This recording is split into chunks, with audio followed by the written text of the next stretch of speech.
Elvis Presley, the king of rock and roll. Gone in 1977, or maybe not.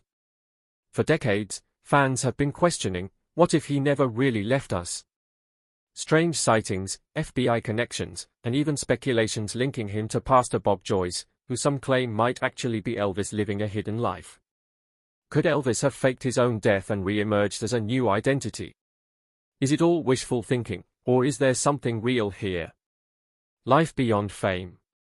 Today, we know Elvis Presley as the king of rock and roll, but few remember that he started as just a shy kid from Tupelo, Mississippi. Born in 1935, Elvis Aaron Presley wasn't expected to become anyone important. His family was dirt poor, and he was the only surviving child of twin boys, which he always felt gave him a unique purpose in life. His early years were marked by singing in church, picking up scraps of blues, gospel, and country wherever he could. No one could have imagined he was on his way to becoming a global sensation whose impact on music and culture would last for generations. But Elvis's journey from Tupelo to the world stage was not smooth. After a talent contest win in high school, his confidence grew, and by 1954, at the young age of 19, he was recording with Sun Records. His voice was unlike anything people had heard, blending gospel soul with the rawness of blues. In a time when music had strict lines, black, white, gospel, blues, Elvis smashed through them all. Heartbreak Hotel, in 1956, shot him into celebrity overnight. Crowds went wild, women fainted, and teenagers screamed. Elvis had become more than a singer, he was an icon. But fame, as they say, can be a double-edged sword. The screams of adoring fans, the spotlight, the limelight, it all comes with a price. And in Elvis's case, part of that price was named Colonel Tom Parker. Parker was a former carnival worker who saw dollar signs the moment he set eyes on Elvis. He wasn't just his manager, he was like a puppet master, tugging at the strings. While Elvis was pouring his soul out on stage, Parker was pocketing up to 50% of everything Elvis made, a shocking cut for a manager. And Parker had big plans for Elvis, but not the kind that respected his artistry or personal dreams. He saw Elvis as a golden ticket, a never-ending money machine, and he kept pushing Elvis to perform, to keep recording, to keep working. Burnout? Not on Parker's watch. Now, think about living in a world where every move you make, every song you sing, and every outfit you wear is controlled, curated, and calculated, not by you, but by someone else. Elvis, who once had that raw spirit and hunger to make music, was suddenly caught in a web of schedules and obligations that exhausted him. Instead of following his passion for soulful music, he was shuffled through cheesy Hollywood musicals that made him a caricature of himself. Think Blue Hawaii and Viva Las Vegas, not exactly the gritty, heartfelt music he had dreamed of. Even Elvis's dad, Vernon, thought Parker was a bit of a villain in his son's life. But Parker held the reins too tightly, and Elvis was stuck. And it wasn't just the exhaustion, it was the isolation too. With Parker managing his life and his every decision, Elvis felt trapped, like he was living in a bubble. Despite the fans, the wealth, and the fame, he was lonely. His mother, Gladys, who had been his great support, passed away while he was serving in the army. Losing her broke him. Here he was, adored by millions, yet feeling emptier than ever. The only family he had left were the Memphis Mafia, his loyal companions who traveled with him. But even they couldn't fill the void that his mother's passing left in his heart. So, the king of rock and roll kept going, but something inside him started to break. He began relying on prescription drugs to get through each performance, each day. His lively dance moves that used to wow crowds now covered up how hard fame was hitting him. And as much as he wanted to step away, Parker's grip wouldn't let him. Elvis's life began to resemble a well-oiled machine he couldn't escape from. In the middle of this, rumors began spreading. People claimed Elvis wanted out, not just from his career but from the public eye altogether. After all, how long could someone live as an icon without losing a piece of themselves? Fans speculated, did Elvis even want to be Elvis anymore? Could he possibly be thinking of escaping the immense pressures, the exhaustion, the never-ending demands? Elvis federal agent, the witness protection theory. Alright, moving on with a twist you might not have seen coming, Elvis Presley, federal agent. Yep, you heard that right. The man known for spinning his hips and belting out jailhouse rock might have actually been spending his offstage hours as a secret undercover agent. It sounds like something from a Hollywood movie, doesn't it? But here's where things get really interesting, and just a little bit mysterious. See, Elvis wasn't just a rock and roll king, he was also pretty serious about cleaning up the country. In 1970, he marched right into the White House to meet President Richard Nixon. That's right, one of the most famous rock stars in the world, sitting down with the President of the United States. And Elvis didn't go there just for a photo op. He went to offer his help in the fight against drugs. Now, this might seem odd, considering Elvis's own struggles with prescription meds, but he saw it as a way to protect America's youth. He even asked Nixon for a badge from the Bureau of Narcotics and Dangerous Drugs, and rumor has it that he took that badge seriously. Like, really seriously. Allegedly, he actually worked undercover to help federal agents crack down on organized crime. Think about that for a second, Elvis, out there with the FBI, trying to infiltrate dangerous criminal networks. Some say he was even involved in operations targeting radical groups like the Weathermen, a group known for its anti-government activities in the 60s and 70s. Now, who's to say whether Elvis was actually putting on disguises and sneaking into criminal hideouts? But stories like this are what make the mystery all the more intriguing. But here's where things take a darker turn. If Elvis was working with the federal, then he might have been making some powerful enemies. Organized crime doesn't exactly take kindly to folks trying to shut down their business. Could it be that his death in 1977 wasn't a tragic overdose but instead a way to protect him? What if Elvis didn't die but instead transformed into someone else entirely, someone like Pastor Bob Joyce? Fans have connected dots that suggest this may have been Elvis's exit strategy, a new life with a different name. It sounds wild, doesn't it? But some people believe that's exactly what happened. They claim Elvis's connection to law enforcement was deep enough that the government stepped in when things got too dangerous. They set him up in the witness protection program, giving him a quiet life away from the limelight, the fans, and, most importantly, any threats to his life. He'd be free to live out his days in peace, a world away from the intense spotlight he'd been under for so long. And if you're thinking this all sounds like conspiracy talk, well, you're not alone.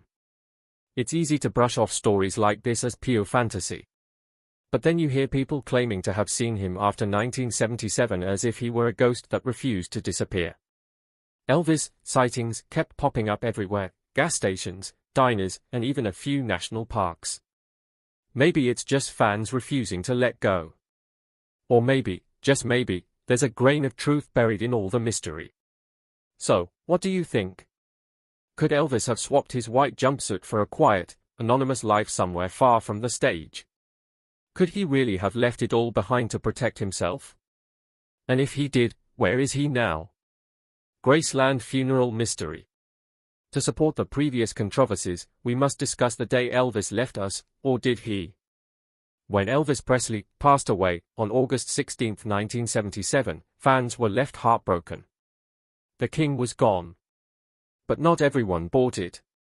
In fact, some found his funeral downright suspicious, and honestly, it's easy to see why. Thousands of fans lined up at Graceland to say their final goodbyes, and rumors started to swirl. People claimed the body in the casket didn't look like Elvis. Instead, they said his skin looked waxy, almost like a mannequin. Some fans even whispered it might actually be a mannequin, a wax dummy made to fool the public. Wild, right? They said it looked too smooth, too perfect, like someone had just polished him up for display. And considering Elvis's health struggles at the end, it seemed a little too neat. His own cousin reportedly said, "That's not Elvis." And speaking of the casket, there was something strange there, too. Typically, a casket is heavy, but Elvis's was said to weigh over 900 pounds. That's not normal, folks. Why so heavy? Well, some fans believe there was an air conditioner hidden inside, supposedly to keep a wax figure from melting in the summer heat. It sounds like something out of a detective novel, doesn't it? Graceland was known to be sweltering hot that day, and the air conditioning reportedly wasn't working right. Coincidence? Maybe. But it's enough to make you wonder. Then there's the family reaction. Some close family members seemed unusually calm, almost in disbelief. A few of them had been pretty skeptical about the whole thing. His father, Vernon, even said later on, "There are a lot of things about Elvis's death that don't add up." Imagine hearing that from your own father. And fans who attended the funeral reported feeling the same way, like something wasn't quite right. It was as if they were all in on some secret that only a few truly knew about. Still not convinced? Well, how about the fact that just a few days after his death, people claimed to have seen him? Yes, Elvis sightings began popping up almost immediately at airports, diners, and even driving around in cars. People said he looked healthy and happy, as if he were finally free. And these sightings didn't stop after the funeral, they just kept coming. Elvis sightings. So, here's where things get even weirder. After Elvis left the building for good in 1977, people started seeing him everywhere. And we mean everywhere.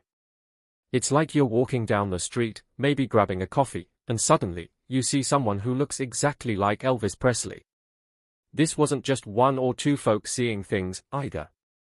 Sightings kept happening, and not just in one place. Kalamazoo, Michigan, became ground zero for some of the most famous ones. Kalamazoo is a small city, but it became famous in Elvis lore. In the late 80s, people there swore they'd seen him, at a Burger King, no less. I know it sounds like something out of a TV movie, but witnesses described a man with thick sideburns, dark glasses, and that unmistakable Elvis vibe. Not exactly the way you'd picture the king if he were hiding, right? But maybe he just couldn't resist a whopper. Sightings like this kept popping up. People claimed they saw him at airports, in parking lots, even at Graceland. And then there are the impersonators.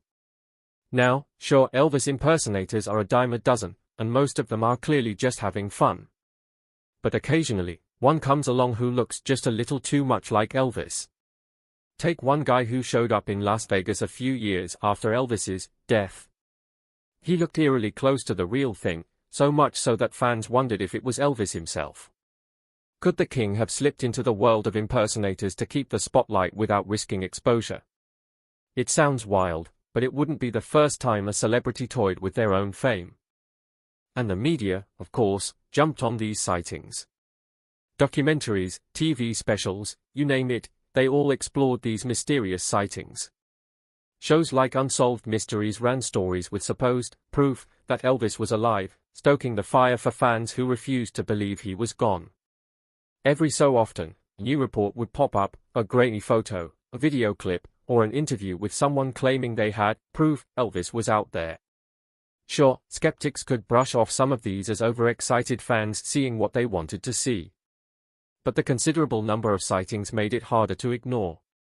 And here's where things get strange. Sightings continued over the years, with some even suggesting they'd seen Elvis in the form of Pastor Bob Joyce. His resemblance, mannerisms, and even his voice have sparked rumors that he might be the king of rock and roll in disguise. Each time a new sighting or evidence is mentioned, fans are drawn back to this tantalizing possibility that Elvis didn't truly leave but found a way to live quietly, possibly as Pastor Bob Joyce. These sightings became part of pop culture, keeping the myth of Elvis alive. Every time a documentary brought up a new sighting or evidence, fans hoped for that one shred of proof they needed.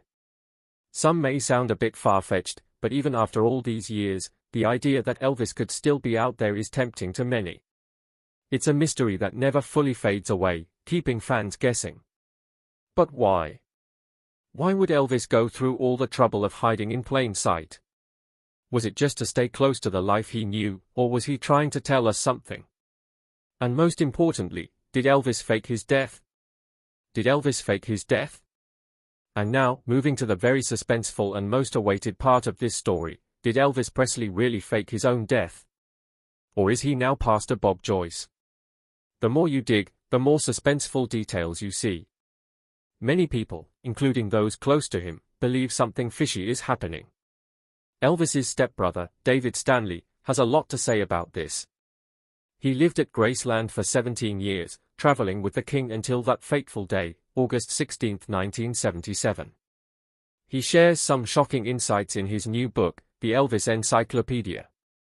During his last concert in Indianapolis, Elvis made a strange remark. He said in Spanish, "We will meet again."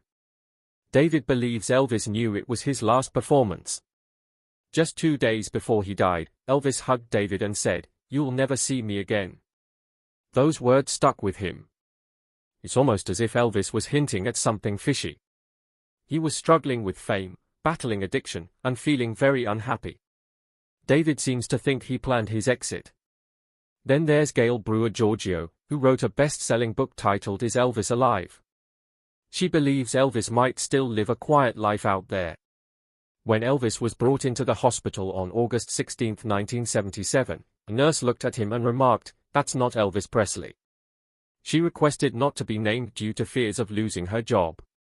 There's even a letter from her confirming this. Code 5 was called, and she signed a government document swearing to keep everything that happened confidential. Gail's book also includes wild stories. Did you know Gloria Estefan once got a phone call from someone claiming to be Elvis? Now, that's a plot twist.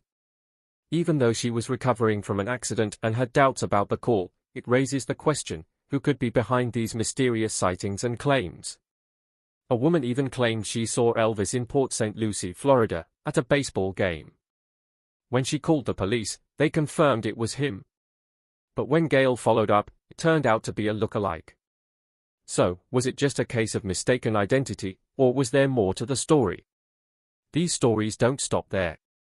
David Stanley, in a revealing moment, was in a hurry to leave Graceland the day Elvis died. Rumors say he was trying to smuggle someone out.